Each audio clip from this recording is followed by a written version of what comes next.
a lot of landlords are taking a lot of money from people in Singapore these days. The price of, in the past 6 months, not actually almost a year, 9 months or so, of apartment rentals, house rentals, HDB, private public rental flats, off the roof. Talk to us. Well, look, the rental index here is at a 15-year high, and this is across the board. It's affecting expats in the private market. It's affecting Singaporeans in the private market. It's affecting Singaporeans in the HDB market. And landlords are doing extraordinarily well. I mean, in the expat market, it is not unheard of to hear of prices doubling. In the HDB market, prices are going up 20-30% on average. And this is having an impact on people's lives. There are people who are, the foreigners who are either downsizing, some of whom have to leave Singapore. And what's happening for everybody, though, is when you're spending more money on rent, you're spending less money elsewhere. So it is going to have a ripple effect throughout the economy, and it's going to be interesting to see how Singapore is going to handle this situation. Well, that's the key, isn't it, Steve? When you first mentioned this story to Glenn and I, me, the gilded one, was, nobody wants to hear about expat package whining. But in fairness to you, I did some digging, and it's so much more than that, isn't it? I mean, I was just looking at some examples. The healthcare worker who was currently renting a room for $950 is now expected to find almost $1,600 to move somewhere. It's massive. It's half of their salaries, in some cases, more than half of their salaries. So the question is, Steve, is this really sustainable? What is the end goal here? Do we need some kind of cooling measures at some point? Like, it's not sustainable. And the question is, though, will there be a market correction? Why is it that prices are going up so much? Now, you can certainly say in the expat market, the reason prices are going up so much is because people want to move here, right? You have an increased demand and you don't have an increased supply. Well, Econ 101, prices go up. So when you have all of this money coming here, and not just Western money, but Chinese money especially, coming from mainland China, coming from Hong Kong, coming from markets. So you're having a huge attraction of Singapore for a lot of reasons, some of what Singapore is doing, some of what's happening in China and in Hong Kong, that's driving up prices. But there's also reasons prices are going up. Part of it is that construction basically stopped during COVID. And so you don't have the supply, right? You're right. The new properties aren't coming on. Renovated properties aren't coming on. So now you have an increase in supply with a corresponding increase in demand. When the construction starts to pick up again, when these, condos, new builds or renovations all start to happen, people will then have more to choose from. Maybe that'll bring prices down. So some of it, maybe the market will bring prices down. Maybe some people won't be coming here anymore, or maybe not. And this is what everybody's really worried about. It is unsustainable to have rents doubling all the time. Steve, look, we all get market forces, right? We're on a business radio station of money. We understand supply and demand and all of that. And I've heard more than one landlord say to my friends who were having to renegotiate, I don't want to have to raise the rent, but I have to. Do they actually have to? That was going to be my question. Because look, exactly. Those of you out there who are landlords, I don't want to offend you per se, but it looks very much like a cash grab, like just money grubbing. Agreed. When you are going to double a rent on somebody, when frankly, cost of living isn't doubling. Correct. Costs are going up, but they're not doubling, going up 2 or 3, 4%.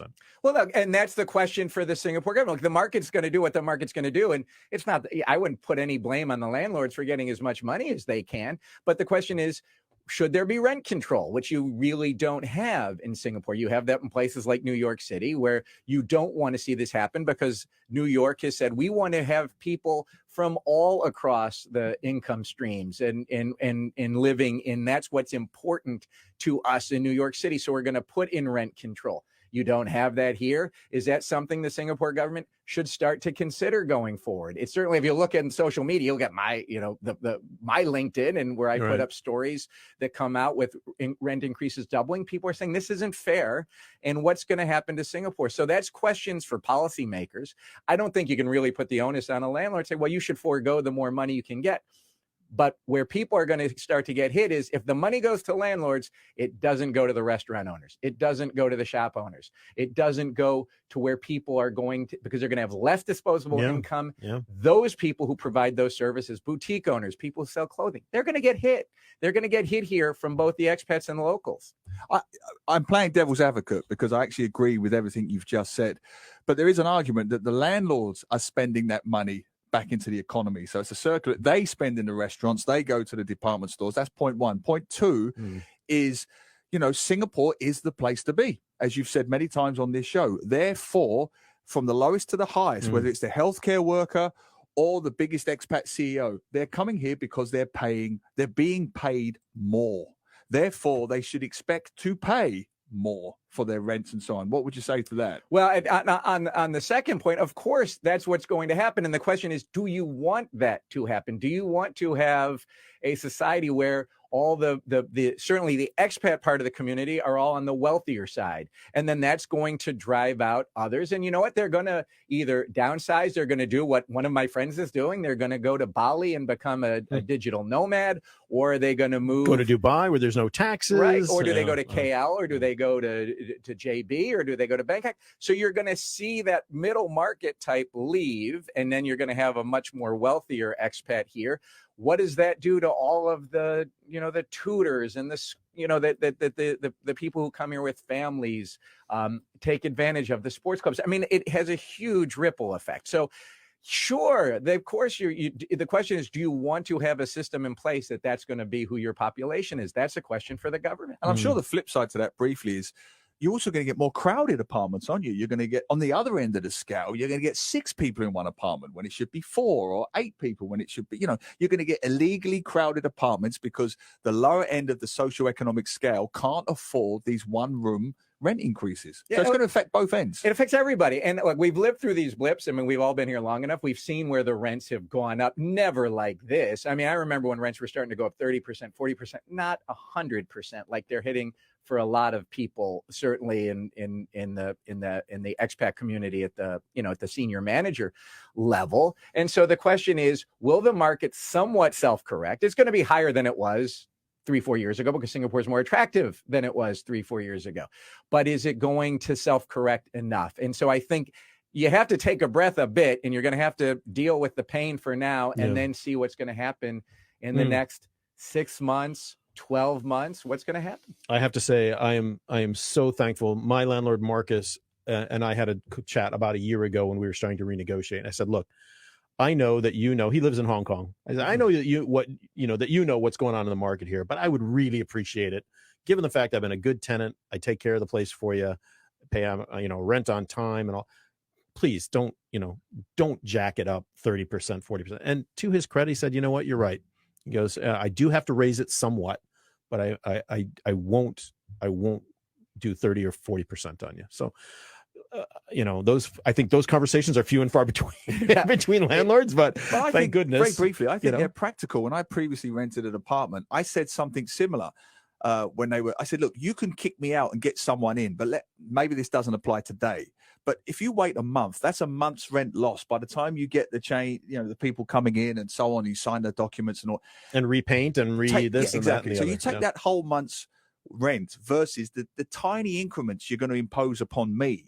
You're going to be better off just making a small increment on me than potentially losing a month and paying all that legal fees. And maybe getting someone in that's not a good tenant. Exactly. Right? So I do think you get some landlords who see the bigger picture, or do we? Well, again, I mean, you're talking about how much, right? Yeah. I mean, well, that's it. But I will tell you that every discussion when you get a group of renters together now, that's all people talk about. Yeah. How much rent is going up? How much did yours go up? When are you negotiating again? Yeah.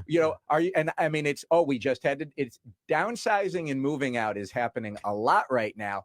And I mean, moving out of the city center and moving further out into Singapore. Now it's moving out of Singapore is happening. And it is certainly an issue now that the businesses are well aware of who do we have here in terms of our regional headquarters. And Singapore wants this to be a global headquarters, if not a regional headquarters. If it's too expensive, that is going to push people to other markets. So there's so much that's in play, but I will tell you right now, it's painful for many people across the board. Yeah.